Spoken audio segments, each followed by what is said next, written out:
We provide you with the lowest per GB rates, night or day. SLT 4G, driving you ever forward.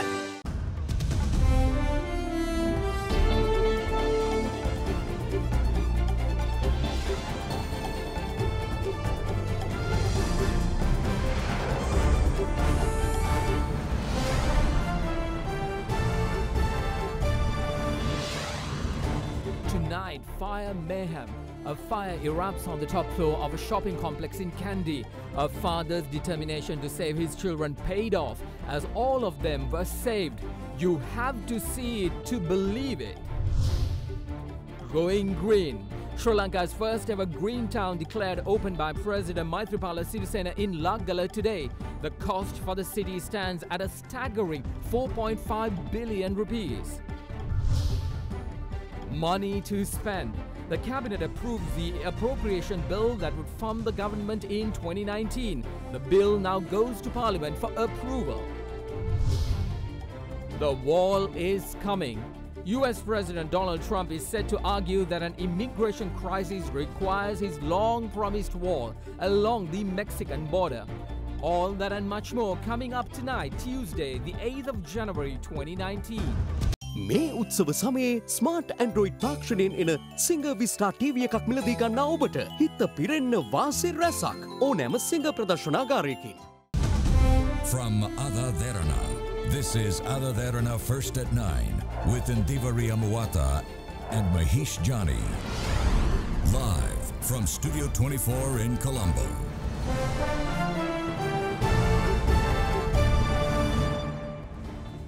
Good evening and welcome to First at 9 on Ada Derana 24, Sri Lanka's news channel. Well, good evening Indivari. Good evening Mahesh. Lots of stories to discuss today, but there are two major stories. One being Sri Lanka is now becoming has a green city, and the other being that President Maithripala Sirisena's 4th year anniversary as being elected the head of state. January 8th, but we have a bigger story tonight. Mahesh, I'd like to start off asking you a question. What would you do if you are trapped in a building caught on fire? No escape route and your life is at stake? Absolutely, I would not know what to do because I would have been gutted by fear. So would I. I would just end up there, Yes. standing there watching what to do. But, we have brought to you stories of such bravery and of heroics. And tonight, we begin our broadcast with a story of such bravery. A father of 3 children attempted a daring feat to save the life of his family when they were trapped on the 5th floor of a shopping complex in Kandy. The family sustained minor injuries in the incident and are currently receiving treatment at the Kandy General Hospital.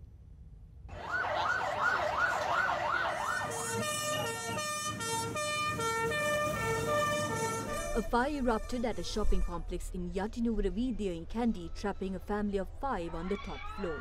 The incident happened at 7 this morning. It is reported that the fire erupted on the 3rd floor of the building, which was the storage unit of the shopping complex. The father of 3 children, Ramanathan Ramaraj, who was destitute to save his family, was forced to make a bold decision, with the only escape route being the window.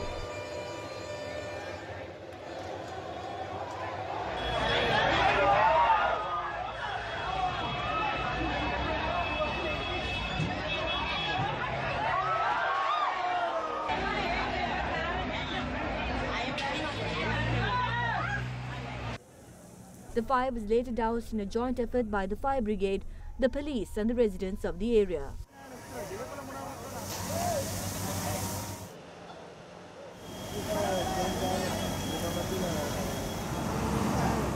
පොඩි ළමයි 3 දෙනෙක් උඩින් ඉඳලා ඒගොල්ලන් විසි කළා පල්ලයට. පල්ලය ටක් ගාලා බෙඩ් ෂීට් එකක් දාලා ඒ ළමයි 3 දෙනාම බේරගත්තා. ඊට පස්සේ ඒගොල්ලන් අපි ත්‍රිවිල් එකකට දාලා හොස්පිටල් එකට යන්න කියලා ලෑස්ති කරලා යවුවා. The parents and the 3 children who sustained minor burn injuries are currently receiving treatment at the Kandy General Hospital. ඔළුව ජනල එළින් දාලා කොටම කෑගුවා මම. ඊට පස්සේ බලලා එතන බෙඩ් ෂීට් එකක් තිබුණා. ඒක අරම පල්ලයට විසි කෙරුවා. අල්ලලා කිව්වා තාත්තේ බය වෙන්න එපා ළමයි දාන්න කියලා. නෝන බහිනකොට තමයි මට කියා නෝන බර වෙඩිනේ. ඒක අල්ලන්න බැරුව ගියා. ඊට පස්සේ නෝන මගේ අල්ලලා ඊට පස්සේ වැටුණා නෝන එකපාර. ඊට පල්ලෙන් එන්නකට අල්ලගත්තා. ළමයි බේරගත්තේ කට්ටියට කවුද කියලා මම මූණ දැක්කේ නැහැ. ඔක්කොමට මම ස්තුති කියන්න පුළුවන්. The Kandy police are currently conducting further investigations into the incident, with the cause of the fire yet to be ascertained.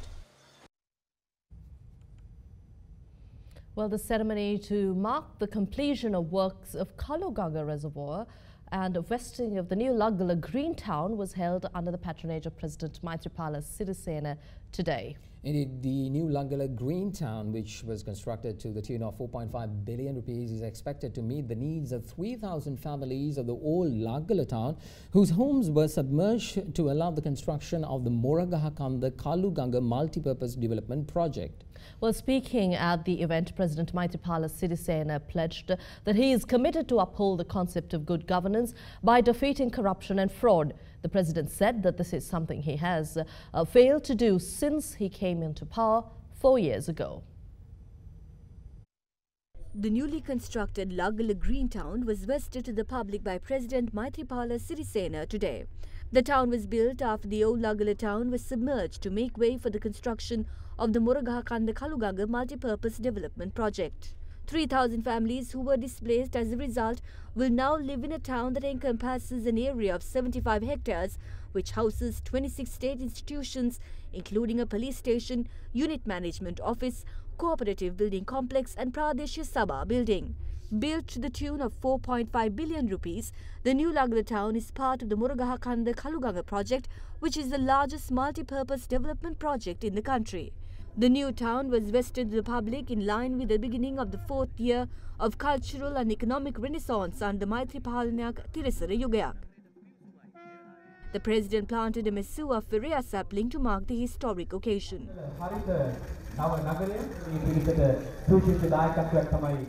The head of state then unveiled a plaque officially vesting the town to the public. Maithripala Sirisena Garu Janadipattuman. President Maithripala Sirisena declared open the Laggala Hospital complex today.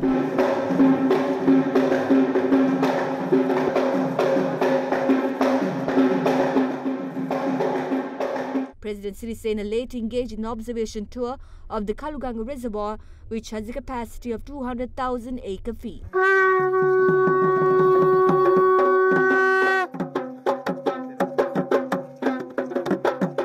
The president also vested the newly constructed Laggala Mahavidyalaya to its students at a special ceremony today.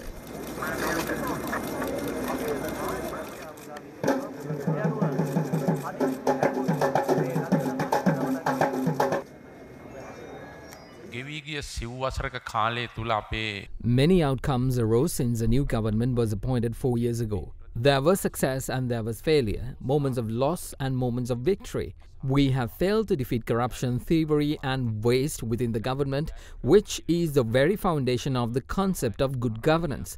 Which is why I say we must all get together to defeat our failures with bravery so we can emerge victorious. The total investment for the Moragahakanda Kaluganga Reservoir project is 26 billion rupees. We have not made such a large investment on any other project in Sri Lanka. We have to ensure that citizens who live in 5 provinces are economically strengthened and have a brighter future. The day I will truly be happy is the day that the water issue faced by the people of the north are resolved. Meanwhile, religious observances were held at the Presidential Secretariat last evening in order to invoke blessings on the President who completed 4 years in office yesterday.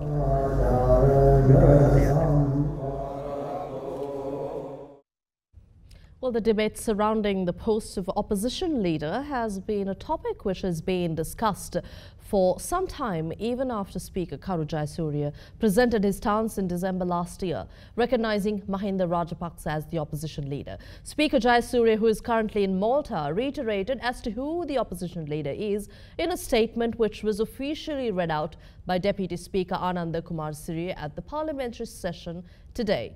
Meanwhile, head of SLFP's Youth League, Shanta Bandara, was appointed as a Member of Parliament today following the resignation of MLA M. Hizbullah recently.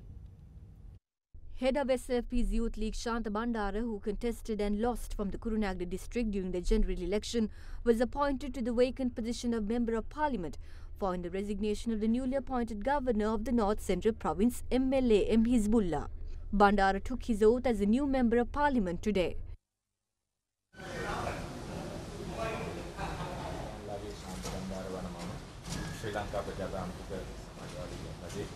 Deputy Speaker Ananda Kumarasiri chaired the parliamentary session today due to the absence of Speaker Karujaya Surya, who is currently in Malta to participate in the Commonwealth parliamentary session. The Speaker's official statement regarding the position of the opposition leader was therefore presented in Parliament by the Deputy Speaker. The Speaker made a special statement in Parliament on the 18th of December 2018, stating that leader of the UPFA's parliamentary group, Mahinda Rajapaksa, is recognized as the opposition leader. The General Secretary of the UPFA also informed the Speaker on the 18th of December last year that his coalition nominated Mahinda Rajapaksa to the position of the opposition leader. And on his letter the following day, UPFA's General Secretary said that other than the female parliamentarian who was removed from her position following a court order, rest of parties MPs continue to act as UPFA parliamentarians. Meanwhile, leader of the EPDP, Dr. S.W.R.D, expressed views regarding the damages caused to the northern province during the recent inclement weather. On behalf of my community, I would like to thank all ministers, parliamentarians and security officers who lent their helping hand to those who have been displaced in the north following the inclement weather situation.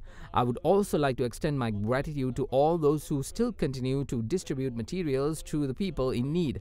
On behalf of my community, I especially would like to thank Derana Media Network for being there for the people in the north.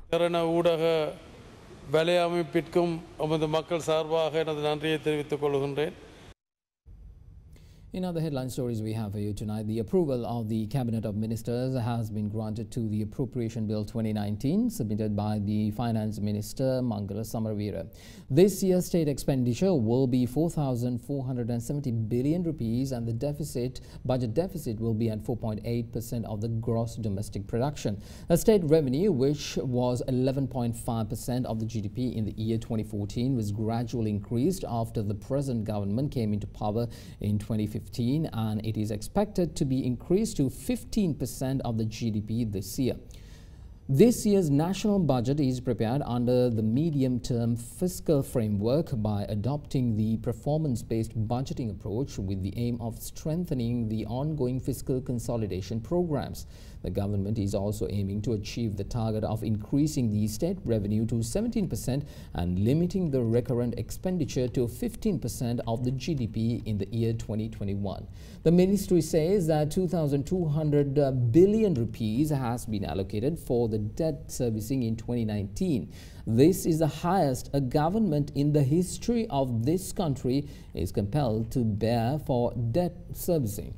The recurrent expenditure include 1,425 billion rupees, while the capital expenditure will cost 838 billion rupees. The appropriation bill will be presented in Parliament on February 5th and the budget proposal will be presented by Minister of Finance and Mass Media Mangala Samaraweera on 5th of March.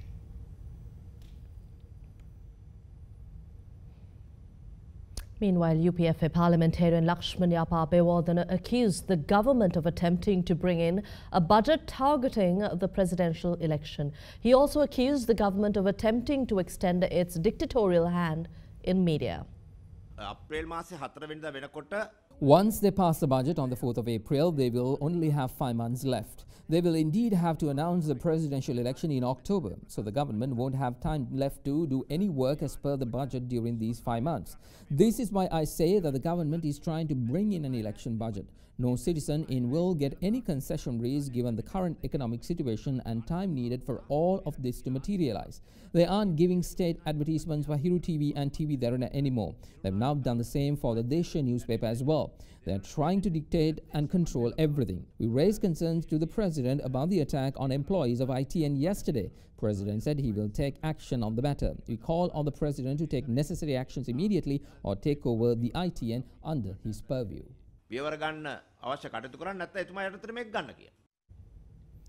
During the past year, the topic of the proposed constitution was debated immensely by all political parties, civil organizations and even citizens of Sri Lanka. Now here's a look at some of the views expressed by members of the opposition on the subject. The government only can obtain the votes of 126 parliamentarians to pass the proposed federal constitution. They need a two-thirds majority of the parliament, a support of 150 MPs to pass the constitution. This means the government lacks the support of 24 parliamentarians.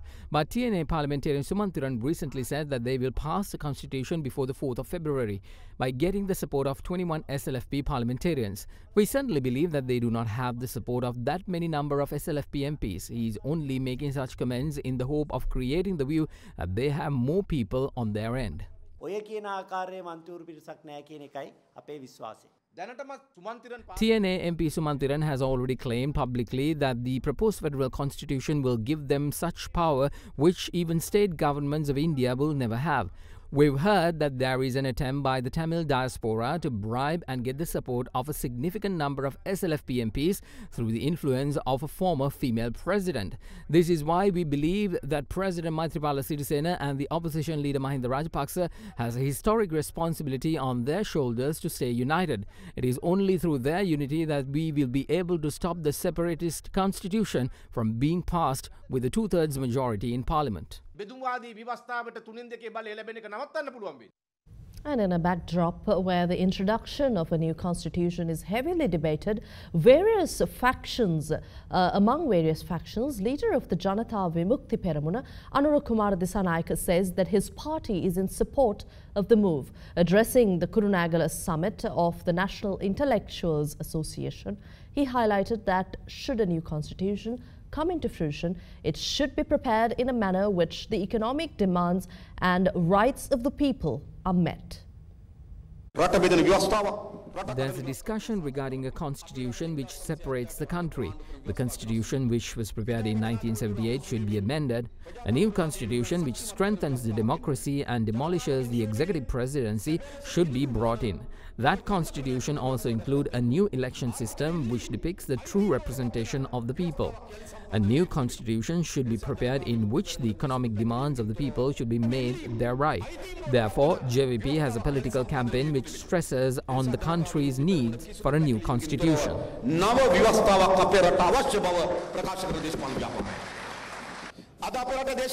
Who decides the rhythm of today's politics? Which struggle to follow and which one to let go? Where the attention of the society be directed and where it should not be directed is decided by the few media organizations in the country. Although everyone knows about the talks for a federal constitution, it is false, but they have made it a huge issue. So media institutions have become a prey of politicians, and some politicians have become prey of some media institutions. Before coming to the podium, reporters ask us to comment on issues where other politicians have commented. They also tell us what we should say. Media representatives don't get upset with me for saying this. Meanwhile, the United National Party and the UPFA request the president to hold a presidential election as soon as possible. Several views were expressed by politicians at various platforms today. බලහත්කාරී නෙමෙයි එකතුවක් ඇති වෙන්න පුළුවන් විදියක බෞද්ධාගම මුල් තැන දීලා ඒකීය භාවයක් තියෙන රටක් තමයි මේ ව්‍යවස්ථාව ගේන්නේ. නිකන් ගල් යුගයේ ඉඳන් වෙනස් කරන්න බෑ කියන ඉන්නවට වැඩිය මේ රට රොබින විදියකට ප්‍රශ්න ඇති නොවන විදියට කටයුතු කිරීමයි. नवंबर 7 වෙනිදා මේ විශේෂඥයන්ගේ වාර්තාව ආණ්ඩුක්‍රම සභා මණ්ඩලයට ඉදිරිපත් කරනවා කියලා නියම කරලා තිබුණේ. ඒ වෙලාවේ තමයි මේ ගැටලු ආවේ. ඒක ඉස්සෙල්ලාම ඉදිරිපත් කරන්න ඕනේ. ඉන්පසුව තමයි ආණ්ඩුක්‍රම සභා මණ්ඩලය තමයි මේ ගැන තීරණය කරන්න ඕනේ. ඒක අපි තව දිනයක් පත් කරලා ඒක එළිදරව් කරනවා. අද කරන්න ඕන දේවල් අද කරනවා. 2015 ජනවාරි 8 වෙනිදා කල්පනා කරද්දී මගේ හිත තුරණන් තියෙන ලොකු කනගාටුවක්. මාදුරුවාවේ සෝබිත හාමුදුරුවෝ කතා කරපු ඒ යහපාලන අරමුණු අපිට අද මේ ජනවාරි 2019 ජනවාරි 8 වෙනිදා වෙනකොටත් අපිට ඉෂ්ට කරගන්න පුළුවන් හැකියාවක් ලැබුණාද කියන කනගාටුව තියෙනවා. අනිවාර්යයෙන්ම අදින් පස්සේ ජනාධිපතිතුමාට ජනාධිපතිවරණයකට යන්න පුළුවන් අවකාශය තියෙනවා. පොහොට්ටුවේ උදවිය පාර්ලිමේන්තු මැතිවරණයක් ඉල්ලනවා. පාර්ලිමේන්තු මැතිවරණයකට යන්න කිසිම හේතුවක් නැහැ. ජනාධිපතිතුමා දැන් නැවත එකතු වෙලා ඉන්න කඳවුර ගැන විශ්වාසයක් තියෙනවා නම් එතුමාට ජයග්‍රහණය කරන්න පුළුවන් කියලා හිතනවා නම් වහාම ජනාධිපති මැතිවරණයකට යන්න කියලා අපි ජනාධිපතිතුමාට අභියෝග කරනවා. කිසිම විදිහකින් ජනාධිපතිවරණයට කලින් පාර්ලිමේන්තු මැතිවරණයක් සඳහා අවකාශයක් නොදිය යුතුයි. මොකද අපිට ජනාධිපතිවරණයක් පහසුවෙන් ජයග්‍රහණය කරන්න පුළුවන් තත්ත්වයක් තිබෙනවා. මම හිතනවා ඊටාම ඉක්මනින් ජනාධිපතිවරණයක් පවත්වයි කියලා. සමහර ලාවට ලබන සතියේ ඊළඟ සතියේ වුණා ජනාධිපතිවරණයක් එන්න පුළුවන්. ඉතින් ජනාධිපතිවරණයේ පොදු අපේක්ෂකයන් වශයෙන් ඔබතුමා ඉදිරිපත් වෙනවා. මහින්ද රාජපක්ෂ මහත්තයාට ඕවගේ බයගතු හීන පේනවා. එතුමා දන්නවා අපි ඉන්නකොට එතුමා දිනුවා අපි නැති වුණාම එතුමා පරාදයි කියලා. පවුලට ගජමිතුරන්ට සේවය කරන ක්‍රමය ලබන 2019 ජනාධිපතිවරණය වෙනස් වෙනවා. කුසලතාවයට මුල් තැන දෙන, හැකියාවට මුල් තැන දෙන දේශපාලන ක්‍රමවේදයක් මේ රටේ බිහි කරන්න අපි කැප වෙනවා. දැන් මේ ශ්‍රී ලංකා නිදහස් පක්ෂයේ කණ්ඩායම නැවත වතාවක් කඩාගෙන චන්ද්‍රිකා කුමාරතුංග මහත්මයාත් එක්ක යන්න සූදානම්ක් තියෙනවා. එහෙම කතාවක් මාධ්‍යෙන් දැක්කා. ඒක ඉතින් එහෙම වෙන්න ඉඩ තියෙනවා. මොකද මේ සමහර ශ්‍රී ලංකාවේ හුඟක් අය එහාට පැන්න මෙහාට පැන්න එහාට පැන්න මෙහාට පැන්න. ඉතින් ඒ පැන්නලා පුරුදු එකයි යනවම තමයි. මං කියන්නේ ජනාධිපති මැතිවරණයක්. මොකද ජනාධිපති මැතිවරණයක් තමයි දැන් දෙන්න තියෙන්නේ. Here's a look at a few other stories making news across Sri Lanka. The 120th birth anniversary celebration of late Prime Minister and the founder of the Sri Lanka Freedom Party, S.W.R.D. BANDARANAIKE, was held near his statue at the Golface Green today under the patronage of President Maithripala Sirisena. Former President Chandrika Bandaranaike Kumaratunga, General Secretary of the Sri Lanka Freedom Party, Dayasiri Jayasekara, and senior members of the SLP were present for the occasion.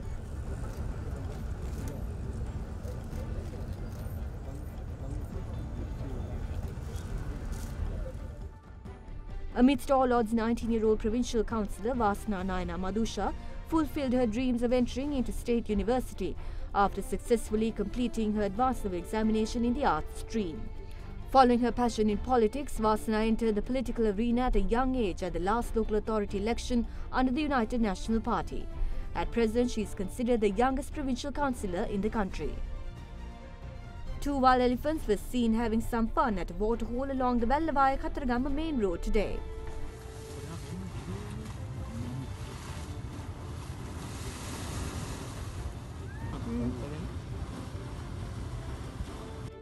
Meanwhile, convener of the National Movement to Protect Sri Lanka, Venerable Pahiyangala Anandusagara Thera, accuses the government of not intervening to address the destruction caused within the Singharaja and Kannelya rainforest. Speaking at a media briefing today, the Venerable noted that relevant authorities such as the Wildlife Department have failed to carry out their duties and the burden has been passed on to the tax-paying citizens.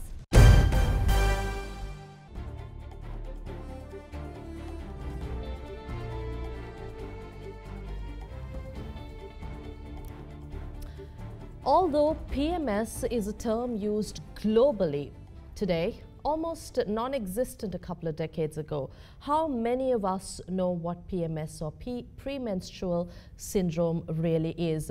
Mahesh, now commonly this is used to describe the discomfort women feel before their monthly menstrual cycle. It could come as a hidden cost to society, which is very and quite impossible to be managed. Indeed. Now, stress may raise risk of premenstrual syndrome. Studies show that PMS symptoms could be more severe if women are stressed before menstruation. Yes, and this is a rather taboo topic, but we here at First at 9 decided to pick this topic tonight so we could understand its symptoms and better ways to come about this situation. PMS is a combination of physical and emotional symptoms that many women may experience.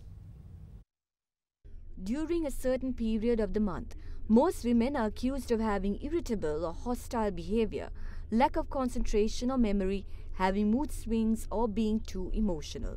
Being a PMSA is a term which is used across the globe when women display such symptoms. Although women are often ridiculed and humiliated for a naturally occurring phenomena, many have not realized the gravity of the situation, as most undergo physical inconveniences such as swollen or tender breasts, constipation or diarrhea, bloating, cramping, headache or backache, clumsiness and lower tolerance for noise or light. These symptoms translate to premenstrual syndrome, which is recognized to spring from a drastic drop of estrogen and progesterone levels. Most often, PMS symptoms usually disappear within a few days or periods with the rising of the hormone levels. Although some women might have mild symptoms of the syndrome, some find it very difficult to continue with their day-to-day activities during these days.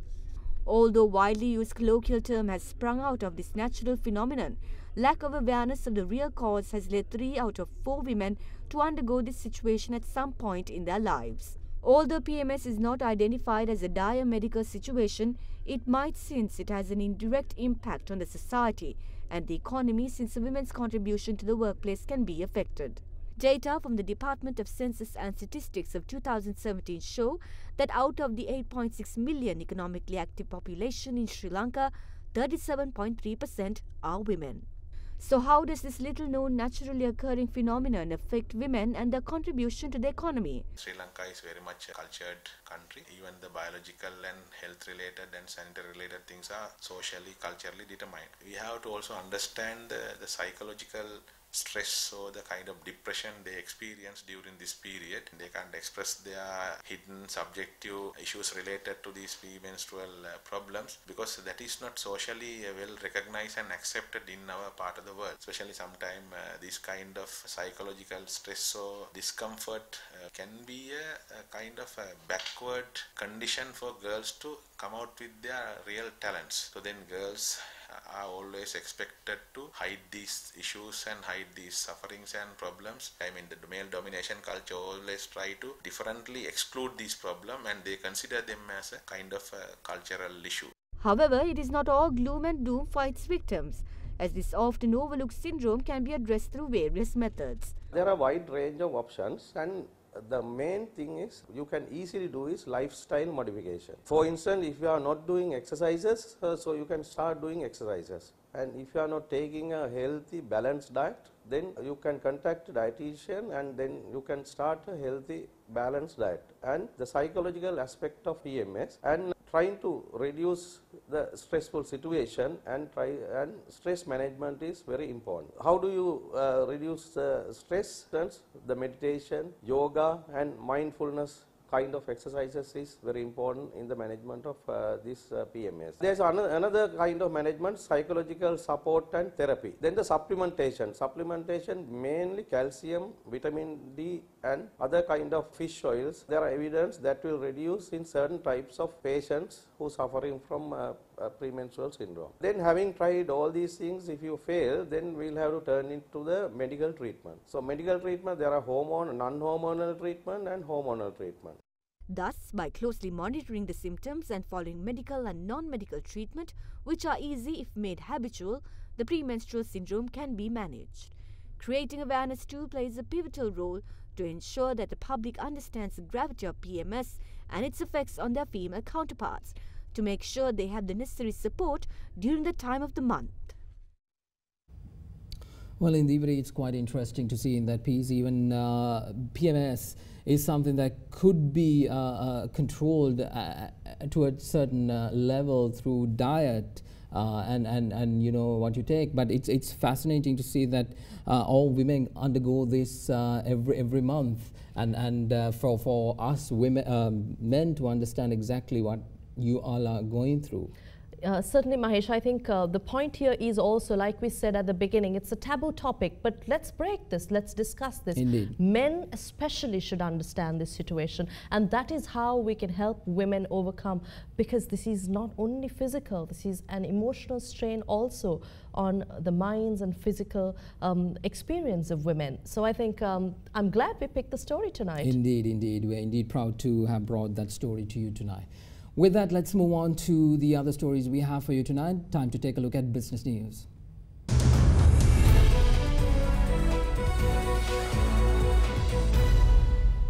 Well, the Sri Lankan rupee ended at 184 rupees and 90 cents, further weakening against the US dollar today. According to data analyzing firms, the rupee ended or plunged some 19% last year, as we've been continually stating, making the Sri Lankan rupee, the local currency, the worst performing currencies in the Asian region. In this backdrop, experts predict the rupee to have a heavy baggage for currency expectations this year as well. First at 9 spoke to business cycle analyst Dr. Kenneth De Silva for his views on how the rupee will perform this year.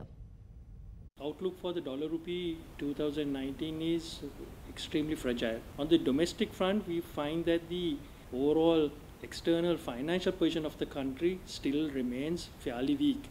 This particular external financial position will not necessarily improve too much into 2019 for various reasons. One is we are in an election cycle, so therefore policy framework could be compromised, and therefore that will have a negative impact on the FDIs. FDIs also we have seen one-off inflows in 2018. On the overall trade deficit too, we have seen a widening trade deficit compared to 2017 in 2018. This particular deficit we don't think will drastically improve into 2019. On the global front too, Sri Lanka has significant challenges, particularly from a refinancing point of view and its exports, because globally we have seen global debt stock rise to about $184 trillion, which is about 225% of global GDP.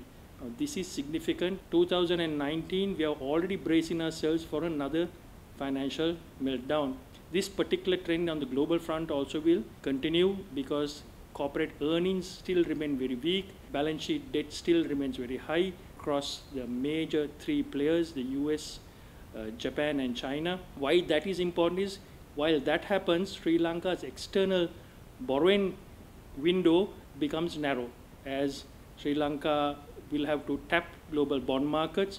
As it is, our bond yields are at around 8.5%, the secondary market bond yields are around 8.5%. So therefore, with the global turmoil, if Sri Lanka is going to access global bond markets, we have to pay a significant premium to what it was. So that's a challenge that Sri Lanka will have in terms of its refinancing. That's a look at business news. Time now for international news.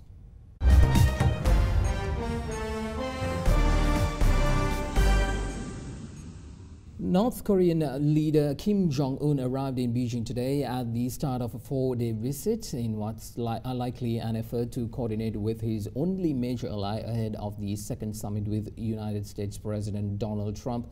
That could happen early this year. The unannounced visit today is being reported as one that is planned at the invitation of Chinese President Xi Jinping. The North Korean leader's fourth visit to China marked a possible sign of growing confidence on the part of North Korea and China, the North's most important trading partner and a key buffer against pressure from Washington. North Korea state media today reported that leader Kim Jong-un has arrived in China for a decisive 4-day visit. North Korean officials saw off Kim Jong-un and his wife at a train station in Pyongyang yesterday. South Korea hopes that Kim's visit to China would contribute to the complete denuclearization of Korean Peninsula and would be a stepping stone for the second summit between North Korea and the United States. Kim is visiting China at the invitation of Chinese President Xi Jinping, days after warning that he may take an alternative path if the United States does not ease sanctions and pressure on his country. Kim's visit, during which he is being accompanied by several leading North Korean officials, is his fourth visit to China in less than a year. China is an important diplomatic ally for North Korea and one of its main sources of trade and aid.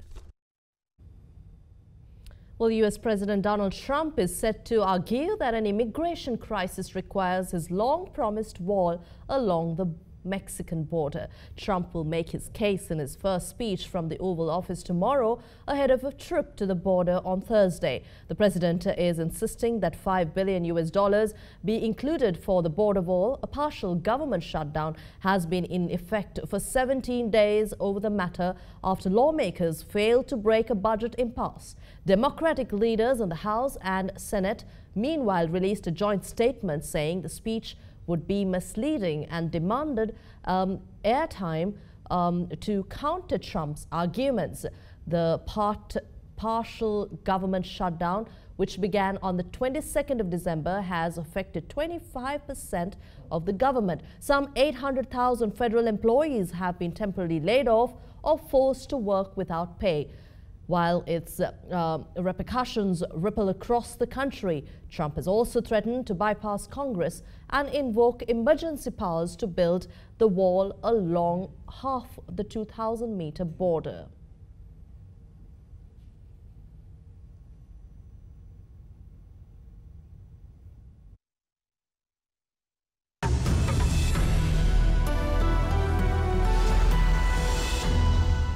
Well, Well, Manusha Jathilake is at the Darana Weather Centre with your forecast first evening edition. Well, Manusha, how's the weather in the north? We saw inclement weather battering the northern region in the past week.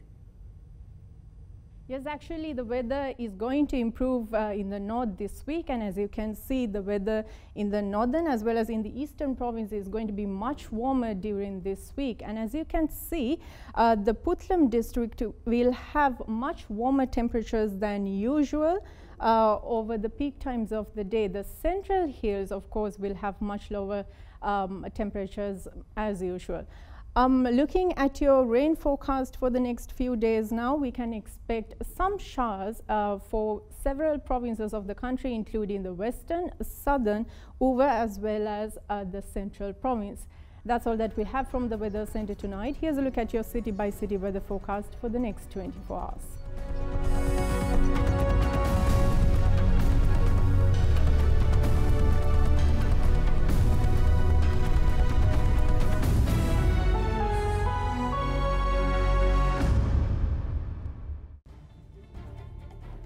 Well, that's all the news we have tonight. Thank you for joining us. If you did miss any of our stories, you can log on to www.otherderana.lk or also follow us on our social media sites. I'm Indira Yamuatha. And I'm Mahesh Johnny. Thank you for making us a part of your evening, and we'll see you tomorrow at the same time. Good night.